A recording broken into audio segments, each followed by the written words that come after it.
All right, so I'm super excited to chat with you today about some of the work that I'm particularly interested in, which is regarding spatial genetic relationships and the importance of combining ecological data with molecular data to make meaningful inferences about patterns and processes that are occurring at molecular levels on the landscape, which effectively translates to animal movement.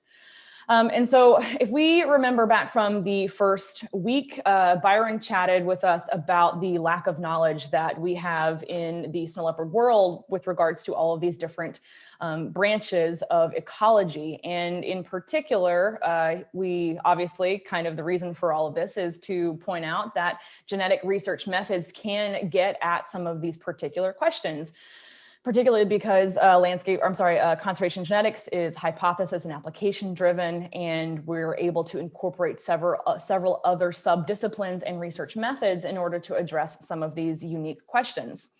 I would say that if we take away if we take away the outright consideration of genetics and focus instead on these particular subdisciplines of ecology or these different area-specific questions that we might have, whether it is range-wide population structure or population numbers within a given country or a given study area, how they're connected, what is some of the behavioral and natural ecology, and certainly how is snow leopard evolution, what does snow leopard evolution look like, and how does that impact contemporary populations. So regardless of whether or not you're looking at these from a molecular standpoint or from a purely ecological standpoint, say, for example, like you're looking at, you're interested in indices of abundance or density or population estimation, I would say that ultimately all of these different disciplines or these different questions are underscored by functional connectivity. And so what that means is essentially we have structural connectivity on a landscape, which is how are these two mountain ranges connected? What are the particular barriers or the promoters of movement from just like a purely geographical standpoint? And then functional connectivity takes that and adds onto it how are the wildlife populations or how are the individuals connected on that landscape, and specifically how are they able to be successful. So what that means is you might have two mountain ranges that are structurally connected, but for some reason snow leopards are not moving between the two, and so as a result you don't have a transfer of gene flow, and as a result it might not be functionally connected. And so ultimately, when we are looking at snow leopard research, we're trying to address some capacity or some relationship between structural and functional connectivity. And certainly anyone here who has done snow leopard research would agree that when it comes to answering research questions or looking at ecological data, that field sign is a primary tool for these questions. And so that's anything from looking at scat and sign. So looking things like scrapes, looking at fecal material, being able to identify, is a snow leopard there? Where are they present or are they absent? And all of this data has been incredibly helpful in terms of being able to try to estimate density or determine the abundance of a given population in a given area. However, as with any research project, there are always issues, and in particular for field sign or for snow leopards who are rare and elusive, there are several different factors that can make meaningful inferences about these important metrics difficult. And so there are a whole myriad of environmental and biological, biogeographical, geographical factors that can make the results that we gather in the field difficult to interpret because of so much variation or so much stochasticity in the environment. And in particular for snow leopards, for ecological data, although this is not limited to ecological data, low capture probabilities and small sample sizes are ultimately always going to be inevitable, and they're going to create issues for our results. And so this schematic here kind of illustrates that point. And this is a paper, Foster et al., where they were looking at they were synthesizing data from 41 different mark recapture studies using camera traps. And basically found a significant negative relationship between the coefficient of variation for that recapture data correlated to the number of individuals captured. And so this should be no surprise. Obviously, the strength of the inference is going to be dependent on the number of captures or the number of data that you actually have available to you. And certainly for snow leopards, this can be problematic because they are rare and elusive. Certainly if anyone here has participated in any of that kind of research, I'm sure that they would agree. And And so when it comes to trying to validate this type of data, we have these important questions. Byron already chatted with us about some of these, which is, obviously identifying the species, then identifying the individual, and then making meaningful inferences about the number of individuals or the spatial distribution of individuals for snow leopard conservation. There are several ways that we can use molecular data in order to validate or confirm or identify issues with some of our other ecological based research questions. And in the snow leopard world, I have just two simple examples that kind of exemplify this, the differences between ecological and molecular data. Oh, and when I say ecological, I'm meaning things like camera trapping or science surveys, et cetera. And so my academic advisor, Kyle McCarthy, in 2008, he published a paper where they were focusing on assessing the different estimators for snow leopard abundance. And they used three different methods. They looked at photo capture, recapture, photo capture rates, genotyping scats or genotyping individuals, as well as looking at predator-prey biomass. And so this is certainly not all of the information. I'm happy to also provide this PDF, but from one of the study sites in Kyrgyzstan, they found a discrepancy on an individual study site using different methods. And so in particular, the photo capture recapture density estimate suggested there was approximately 1 individual per 100 square kilometers, whereas when they genotyped scats from the same study area, they were able to identify 9 unique individuals. Similarly, Yanechka et al. In 2011 in Mongolia did some similar work where they were comparing capture recapture rates with population size estimates from genotyping scats, and they also found a discrepancy. Specifically, they were able to identify more individuals per square kilometers using molecular data than when they did those same estimates from photos. Another cool thing about this paper is that they also kind of broke up the cost effectiveness of looking at non-invasive genetic surveys as well as camera trapping surveys. And in this particular case, in Mongolia, they were able to minimize their costs using this non-invasive method. And so certainly this is not a talk saying that you should not do camera trapping. Obviously, camera trapping is incredibly important. The idea is that there are going to be problems with both methods, or regardless of the method that we're working with, we're always going to have issues that we need to account for. And certainly when we're dealing with a rare and elusive species like the snow leopard in difficult to access environments, there are several things that we need to account for from both the ecological side as well as the molecular side. And so if our goal is to perform or is to generate like a population estimate or look at density or abundance in an area, certainly things like camera trapping and signs presence absence surveys are incredibly useful for those types of questions.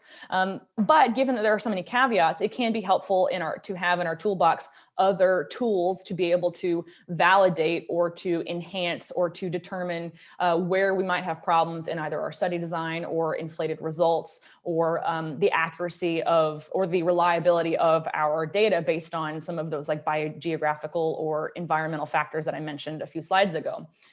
And so, yes, it is possible to validate ecological data with genetics, but there are some caveats, and that specifically really does involve quality control from both different kind of disciplines. And so like with regards to doing something like from an ecological perspective, whereas we're looking at like density estimates from surveys, if we're going to be able to make these inferences really useful, not just in terms of our given study area, but also in terms of comparing them with other study areas in different range countries. Yanechka et al. Pointed out that it's really important for us to include basic capture indexes, as well as report trapping effort, such as like the number of photos per 100 trap nights. In addition, they also suggested that photo capture rates might be more reliable than capture recapture or CR as an index for abundance. And when it comes to genetic surveys, McCarthy et al., they talked about, basically reporting the number of genetically verified snow leopard scats per kilometer, as well as reporting the number of individual snow leopards per kilometer, and then also providing the derived densities. And the reason that these two types of quality control are relevant is because it makes it enhances the likelihood that we're able to compare between studies. So last week and the week before, we talked a lot about how there are certainly issues between labs and using different microsatellites and different protocols that can make comparisons difficult. And certainly this is the case for any type of ecological data as well.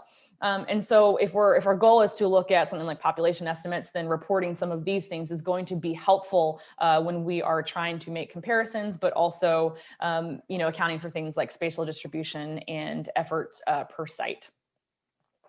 And so ultimately, if our question is looking at what are the different mechanisms through which adaptive potential is lost in snow leopards. This is something that I mentioned during the first week, because this question will help us determine for a given population or a given portion of snow leopards range, whether or not these mechanisms are genetic, either caused by things like isolation by distance or genetic drift, or certain or unique population structure, or if it is an ecological phenomenon, like basically like isolation by barriers, or looking at climatic changes or urbanization, et cetera. Addressing or looking for the relationships between these different phenomena is really what underscores a lot of conservation genetics questions, but more specifically, it underscores looking at spatial gene flow.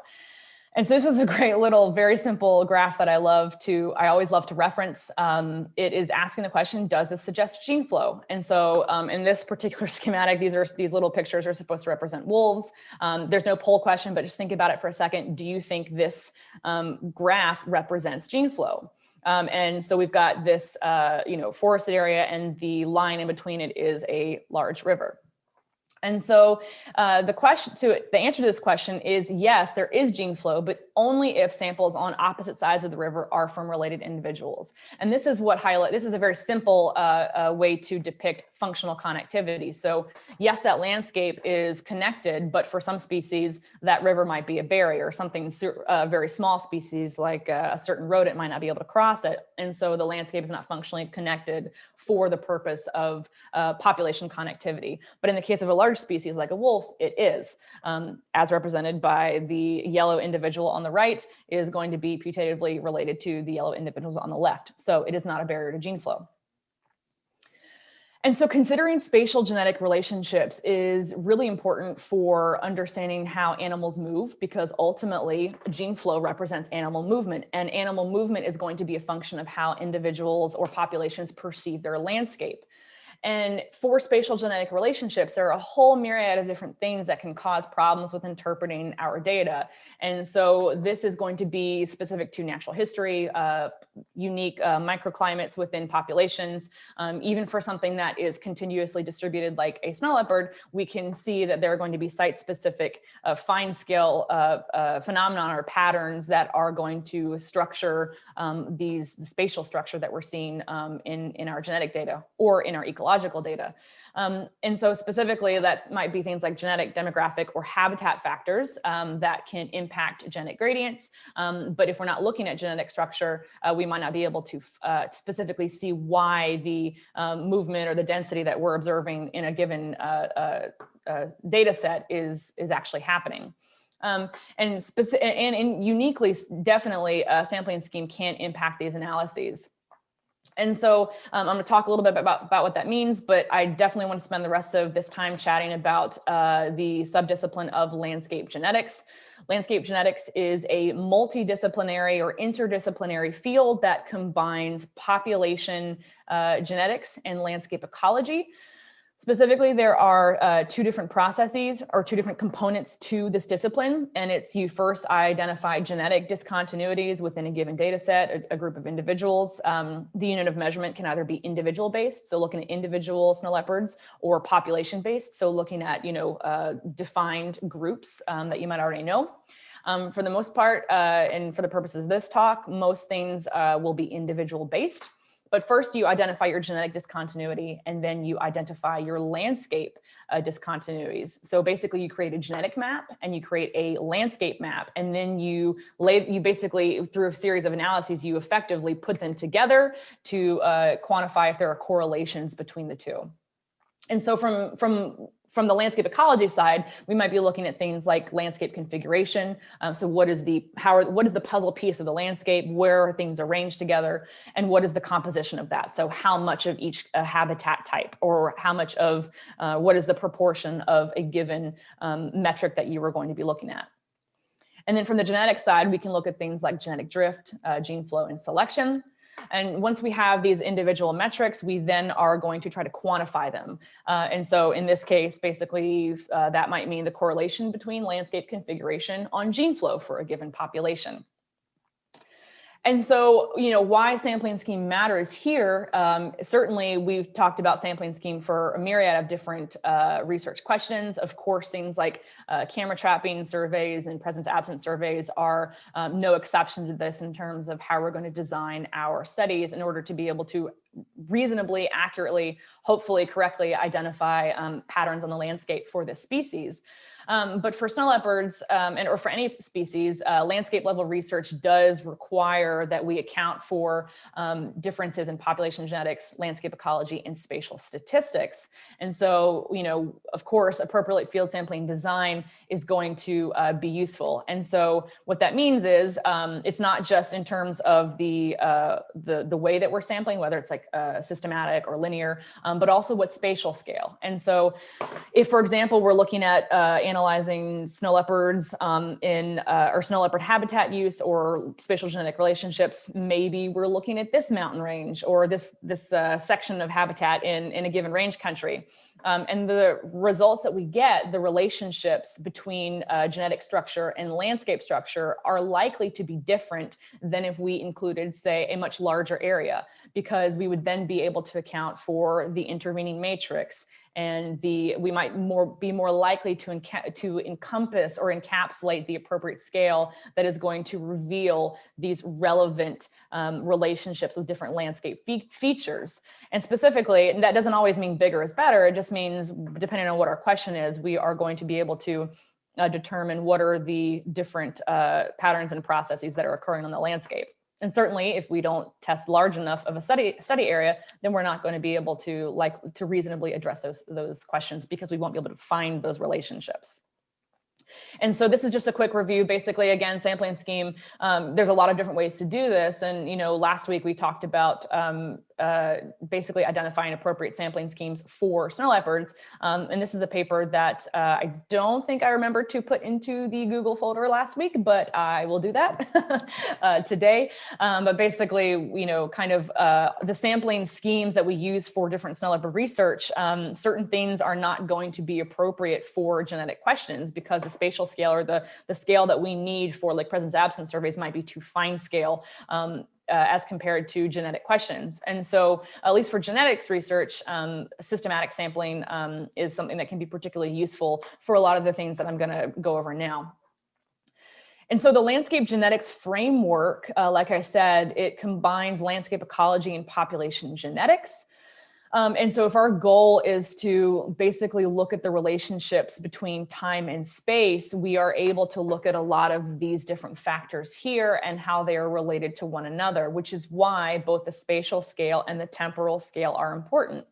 And obviously, we've talked a little bit about this, and some of the issues with using fecal DNA makes it difficult for us to get within like a closed population time period due to the age of the scat. And so, of course, there are a lot of caveats that would need to be individually addressed based on your questions. But this framework is something that is really useful for getting at a lot of different questions. And hopefully, it's obvious that genetic data can be used to make meaningful inferences about movement and density and abundance within a given landscape, because of all these different intervening or these intertwined processes. And so to break it down into a couple of different categories, if we're going to be looking at landscape genetics, some of the different tools that we can use, the first is looking at spatial patterns. And so this is a little schematic from an analysis called Structure. It is a cluster assignment algorithm that looks at individual genotypes and basically places individuals into populations based on genetic similarities. And so this is an output from a bobcat and ocelot paper that I worked on with Dr. Janeczka several years ago, and all of the different acronyms represent different areas that we sampled bobcats, and the different colors represent different populations, and on the x-axis, each individual bobcat gets its own little column. And so we're able to see, based on genetic similarity, that in the southern region of Texas, for example, we have 3 unique populations: a red population, a green population, and a blue population. And so this is a really simple way to analyze, observe spatial patterns. I'm assuming a lot of us are probably familiar with that. But there are other ways as well that we can examine spatial patterns. And so looking at something like spatial autocorrelation is a great way that we can identify genetic neighborhoods and metapopulation structure, because we're quantifying genetic variation over a given distance. And so, of course, this is where things like study size, basically whether or not we have a single or multivariate analysis can be relevant, because obviously snow leopard home ranges are relatively large. We might assume that a metapopulation is likewise going to be very large. And so being able to look at spatial autocorrelation would require us to utilize a large enough study area that we're able to encapsulate more than one population, whatever that might be for that given area. Another thing that we can do is it's an analysis called SPCA. It's Spatial Principal Components Analyses. SPCA effectively looks or explains non-spatial genetic variation, as well as spatial autocorrelation amongst genotypes. And so when we use allele frequencies to investigate these patterns, and what it does is it yields these axis scores for both genetic variability and spatial structure. And we take scores with the highest eigenvalues, like you would in a PCA or in an ordination analyses, and then you're able to plot it out spatially or geographically on a map. And it can delineate local and global structures. And so, of course, in this case, if we don't have a large enough study area, we might not be able to encapsulate some of these relationships that are going on at like a finer scale. And this can be useful even for species that are highly mobile and continuously distributed, like the snow leopard, because of the microclimates or the fine scale patterns and processes that are likely going on a landscape. Speaking of landscapes, we can also look at landscape resistance, and certainly when it comes to things like population estimates, but also abundance or density, functional connectivity is going to be a function of landscape resistance. And so what that might look like is creating a series of weighted maps for individual metrics that we think are important for snow leopards, either through peer review data or expert opinion, and then you create multivariate resistance maps where where individual variables are given a weight, and as an animal moves from point A to point B, they receive basically a score through their movement, or the whole landscape receives a score to help determine how permeable moving from point A to point B might be. Another way that we can look at spatial genetic relationships is through spatially explicit simulations of genetic data. And CDPop is a great program that allows us to explain population responses by combining or by simulating gene flow over a series of static or changing landscapes. And this does provide basically a foundation from which we can pivot to like further or more specific landscape genetic questions. And a great example of that is a paper that was published 2 years ago looking at tiger connectivity in India. And essentially through simulating population changes, they have a data set where you genotype a bunch of individuals. And from that data set, you then build off, you basically create future simulations, future populations accounting for change like genetic drift, or if there are any particular genetic events that you want to account for, you can put that into your model. And the authors of this paper did exactly that in order to basically predict what extinction risk in given areas, but also specifically to look at what are the particular landscape metrics that are needed in order to maintain functional connectivity such that gene flow is maintained between groups. And this is a really, really useful metric for things like landscape planning, or when it comes to putting conservation dollars towards landscape planning or establishing ranges or putting buffer zones around important corridors, which is something the authors talk about in this paper. Similar to that, we also have connectivity modeling. And so connectivity modeling is a great it's a great theory that builds off of circuit theory from physics. And through this, we're able to build models that predict patterns of movement, gene flow, and genetic differentiation. It can complement least cost path analyses, and it can tell us things like range shifts, or basically moving between range countries, moving across mountain ranges, or you can do something, you know, that's huge and range wide. And so in this particular example, this is a really cool schematic where the authors were looking at predicting range shifts for over 2,000 species in South America. And so these are the paths that these species would take. And so it looks like it's called circuit theory because it follows like electrical conductivity that we see in physics. And so animals are moving out of their home ranges, and the authors predicted this using a program called CircuitScape. And so they combined genetic data, they combined species distribution data, as well as knowledge of movement in other study areas, and extrapolated that to make predictions about movement. And so this is really important whether or not your question or your goal is genetic based. Certainly, this is really important for conservation dollars and predicting how different genetic populations or physical locations are going to stay connected over time. And so there's a lot of different hypotheses that we can build off of when it comes to designing landscape genetic studies or population genetic studies. And so here are a couple of them.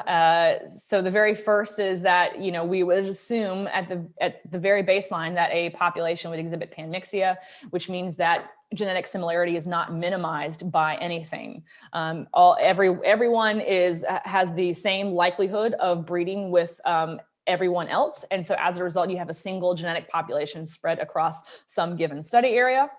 The second hypothesis that we often consider is that you have isolation by distance, where only distance matters, meaning that your snow leopards on the left side of the mountain range, the snow leopard on the left side of the mountain range is going to be different from the snow leopards on the right side of the mountain range, it's delineated as a white population and a blue population, and this is only a function of distance, meaning that the snow leopards in blue are way too far away to be able to genetically connect with the other cats, and therefore they are two populations. A third skeleton hypothesis that we often work with is that there is a barrier to gene flow. So we're looking at like a single constraint to movement. And so, you know, as is so often the case, we have habitat between mountain ranges or between mountains that are potentially not crossable for snow leopards. Depending on the area, that might be the case, or that might not be the case. It depends on, there's a myriad of factors that it depends on. And so if you were going to be trying to test that, looking for barriers, you might try to do a weighted analyses where maybe this river or this road or this elevation creates an increased resistance. And as a result, snow leopards are less likely to cross it. And then you could validate that with your genetic data. Are they in fact two different populations, as marked here by the snow leopards in white being one population and the snow leopards in blue being one population? The yellow arrow in this case, as just a very simple example, would be saying that, well, this is the barrier to gene flow. This is what's creating that wall where animals cannot cross. And in this case, maybe it's inhospitable habitat, or it's going to be urban infrastructure, whatever the case may be. And then lastly, and ultimately the most likely, is that we, for any given population, we are going to have variable influences of the landscape on gene flow. And so being able to detect this is contingent on marker selection. It's contingent on the number of samples. It's contingent on the size of our study area. It's contingent on funding. It's also contingent on patience, because for snow leopards, we're dealing with really, really large swatches of landscape, and the likelihood that they are connected over large areas is possible. And so being able to determine whether we have a combination of factors impacting their observed genetic structure is going to be likely. So in this case, we've got now an orange population that is separated from the rest of the snow leopards in this mountain range because the river might be insurmountable for them. They cannot cross it.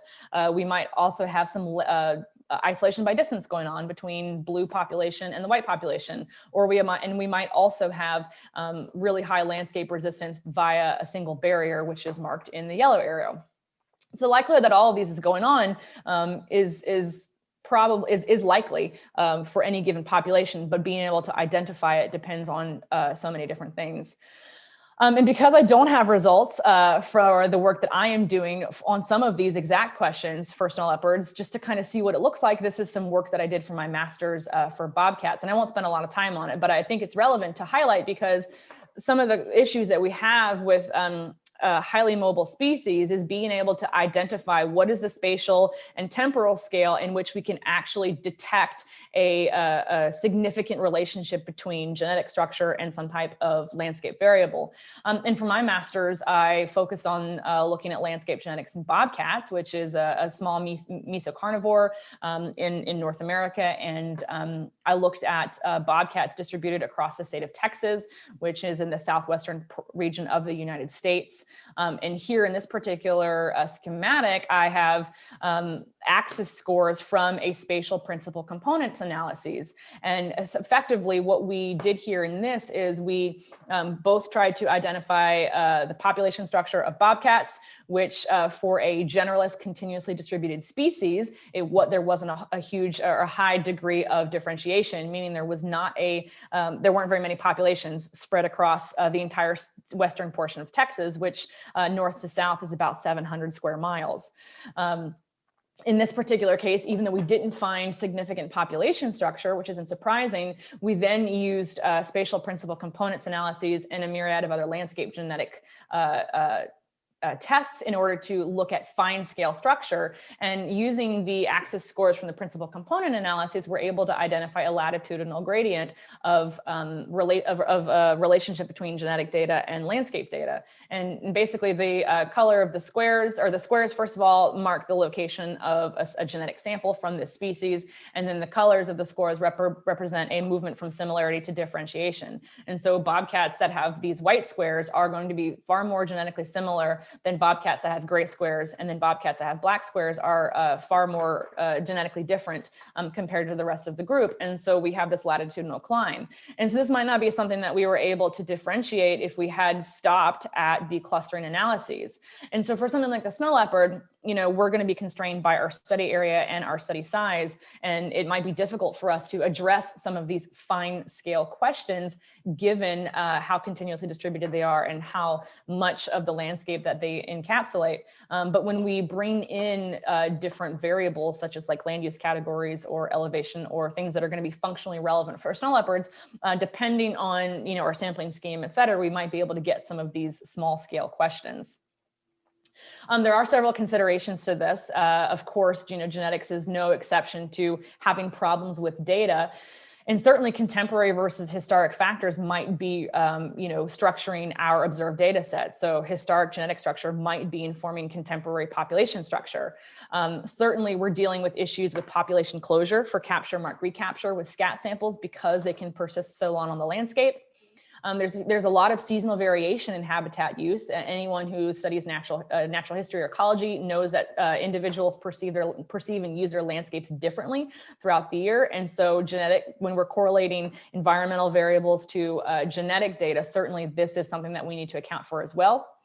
Looking at sampling scheme is also important, as we've discussed, and then certainly scale dependent effects is likely. And so for snow leopards, that means utilizing a large enough study area, and then also potentially doing multi-scale analyses to both identify broad scale versus fine scale genetic structure. And this in particular is going to be meaningful for not just within country conservation questions, but also transboundary conservation efforts. And then if we can account for some of these ecological issues, as well as some of the molecular issues that we've talked about in previous weeks, then hopefully we're going to be more likely to address like a spatial genetic relationship in a reasonable way. And so to summarize everything, functional connectivity underscores many ecological research questions because of how these animals perceive and move across their landscapes. Ecological data can be validated with genetic data, or it can be helpful towards validating our data sets pending quality control, both for like snow leopard sign, but also quality control for how we handle and analyze our genetic data. The great thing about landscape genetics is that it does provide a framework to address a variety of ecological questions. And specifically when it comes to quantifying these spatial genetic relationships, we do need to be able to account for things like the marker that we use. Can it adequately address our question? And does the spatial scale and the sampling scheme give us the best chance of encapsulating the processes that is occurring on the landscape, so we can then hopefully identify it and make a meaningful inference from it. And that's all I have. If anyone has questions, I will be happy to answer them or open it up for obviously everyone else. Yeah, thanks a lot, Imogen. That was awesome. Great stuff from both you and Charlotte today. So if anyone wants to speak up, be bold on the video and chat, feel free, or I will monitor the group chat here and I can relay questions for Charlotte, Imogen, or myself. Or I don't know if Jan is back or not, but yeah, happy. We got about 15 minutes that we can field questions now. So fire away. I have a question, Byron and Imogen, on the landscape connectivity. You talked about these barriers. I don't know if there are some thoughts on what some of these could be specifically for snow leopards. I know you gave some general examples, but have you thought of more like what these could be? For example, in Mongolia, maybe it's the steppe, the steppe desert. But I was just wondering in other areas if there are other thoughts of what these barriers could be. Yeah, certainly. I think that it's obviously going to be dependent on the population, what's on the other side of a putative barrier. And so certainly, there are several different tests that we can use to analyze. Is it isolation by distance? As in, is it just the distance between the two mountain ranges that are on the other side of the steppe in your example? Or is it a matter of something like it's an isolation by a barrier? Like, is the steppe, is it just literally insurmountable for snow leopards? The problem with this is that for many populations, in order to maintain gene flow, you ultimately need a very low number of individuals moving from point A to point B in order to maintain genetic connectivity. And so in your example, you might have, for the most part, snow leopards that are not willing to cross the steppe, but maybe you have one really, really confident male that just really wants to get somewhere and to establish his territory. And for some reason, he moves through that landscape and he's able to be successful. And so ultimately, he is connecting the two populations.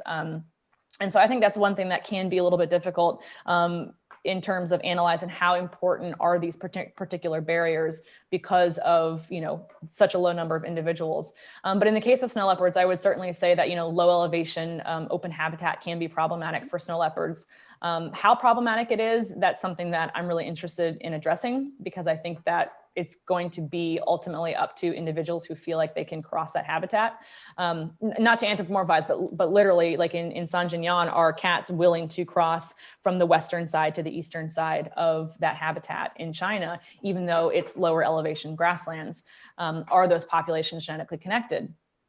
And so other things that would probably be relevant to actual being barriers would be anything from like hydraulic development, the size of urbanization, maybe some rivers, although I think in some of my research, it doesn't seem to be there's anything in particular that jumps out as being like a river being totally insurmountable. I would see if Charlotte and Byron have different answers on that. But the reality is that when it comes to these spatial relationships, I think that for snow leopards, obviously we have these mountain ranges that are connected to so many varying degrees. Assuming that they are relatively continuously connected, and assuming that there is varying degrees of functional connectivity, I think what's the limiting factor is going to be the association with specific variables. So it's not so much that a snow leopard is unwilling to cross lower elevation habitat. It might be more that the snow leopard is so tightly, as we know, so tightly linked to ruggedness or high elevation that is what is the limiting factor by way of preference, if that makes sense. And it's likely going to be different in Mongolia than it would be in Pakistan, for example. And so being able to do larger scale analyses or doing smaller scale analyses is going to be really helpful in actually making those comparable. I think the quick answer is we don't know, really. Sorry. No, I mean, everything that you said, absolutely spot on. But that scale of analysis hasn't been done yet. We don't have the data set's not available to even start, sort of picking at those questions. But I think generally, though, for any species, we're looking at these things, and Imogen's point of to retain connectivity at a genetic level, you don't need to have constant flow of animals back and forth. A rule of thumb, and there's a bit of debate about it, but it's like one migrant per generation is enough to retain some level of connectivity that's considered healthy between two populations. So that's not very much movement, one migrant per generation that crosses and interbreeds. But I think that what the question gets at is there are other demographic things to consider. Like, for example, that dispersal habitat might be the same as home range habitat. Like a snow leopard, we can radio call and model where they like to move about and the habitat they like or don't like. That might not predict what they're willing to go through in order to disperse. We see that with wolves all the time. They'll disperse over things that are crazy. We wouldn't expect it. It's not good habitat, but they're driven to go out. And so understanding those dynamics, so the difference between dispersal habitat or home range habitat, is something we need to work more on. And that will help inform and be informed by and validated by some of these genetic data. Yeah, that's why I was wondering, because the data in Mongolia from the coloring suggests that they will disperse large areas, across the steppe, across several hundred kilometers. Even I think WWF's this young dispersal covered over 800 kilometers moving. So I'm wondering if such a low number of individuals can maintain that dispersivity, can you detect such change, in such a small area like Shandong, or do you need an even larger area like this Mongolia into Inner Mongolia of China, for example, where you would see potentially less connectivity? And would you need more of that kind of habitat instead of a small area that could be potentially much more connected? So that's a question. I mean, I'm sure we don't have the answer to, but I was just wondering, is potentially could Shandong actually have a lot of connection and between the West and East? I mean, my initial thoughts was certainly, you're going to still see source sync dynamics, and there's going to be genetic signals that reflect those. And then there's going to be the temporal scale that you're looking at. Like, are you looking at connectivity over the last 10,000 years since the glaciers have receded, or are you looking at connectivity in the last 5 snow leopard generations? Because the answers to those are going to be quite different. Maybe on the large scale, core scale, things are connected, but it's multiple generations for genes to be moving around in a way that's detectable, versus in just a handful of generations. You're going to see, at the core scale, differentiation depending upon your markers and all that. So there are different time scales that you can consider, and with each one of those time scales, you might use a different suite of genetic markers to ask those questions. So the first thing is you have to identify what is the context of the question of connectivity. Is it connectivity on sort of evolutionary scale, or is it connectivity on the ecological scale? And then different landscape features are going to impact those levels of connectivity differently at both spatial scale and temporal scale.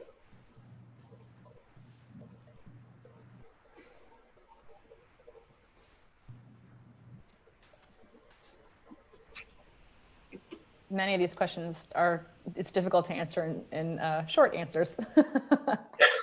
Yeah, there's definitely, even like you could have same markers, but there's various tests that are more sensitive for different time ranges, right? So like for recent events that occur, like population assignment tests can potentially pick up individuals that have recently moved over, right? If you look at things like FST, that tends to pick up things over like a larger time scale. So it really, you basically want to make sure that you're looking at a specific scale, and also, like what sort of goal is there for interpreting the connectivity? Like my big thing I think that I like try to get people to understand is that it's important to try to manage in ways where you have natural connectivity, right? Because currently we have things going on where it's changing habitat quality, changing prey distributions. You know, you can have effects from climate change, things like that. And if you try to set up policies that are, facilitating movement in areas where there naturally really isn't any movement, it's sort of like you're fighting a bigger uphill battle, right? So we need to try to understand these, the main patterns of connectivity and structure so that we can basically promote the natural gene flow that's occurring in those areas.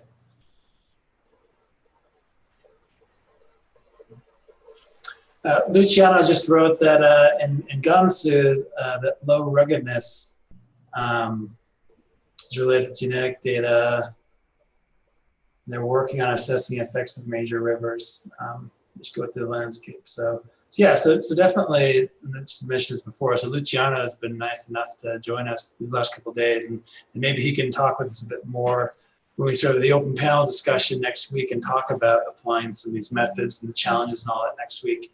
But he's another one who's going to be coming out with some interesting work within the regards to snow leopard landscape genetics. So keep an eye on that. Thanks, Luciano.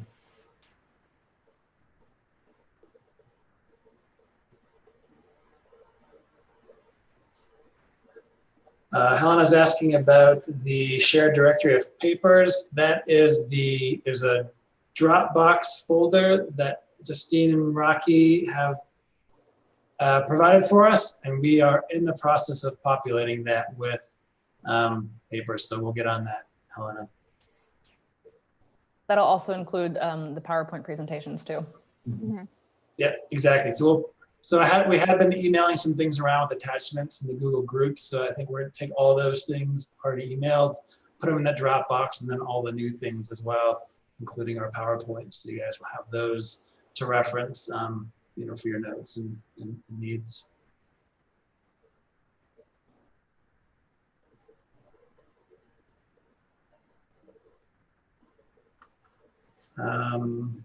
Luciano is asking Imogen about the SPCA. The drawback of that is the selection of the SWM. What's your acronym, Luciano? It's SWM. Maybe Imogen, you know. I don't actually know, or I don't remember. Spatial weighting matrix. It's arbitrary. Well, I appreciate that you say that, Luciano, because I just got some reviews back that suggested I use a spatial weighting matrix for something, and I didn't exactly agree with it, and that is potentially one of them. So I need to go track down some citations for it.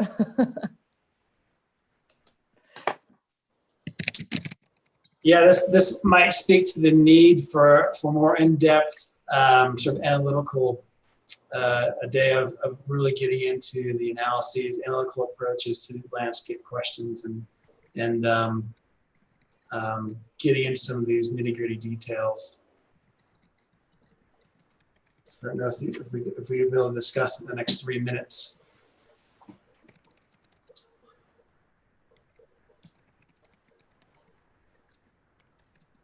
So Luciano says he has a cold, so his voice is terrible today. So he's writing out his explanation for people to see.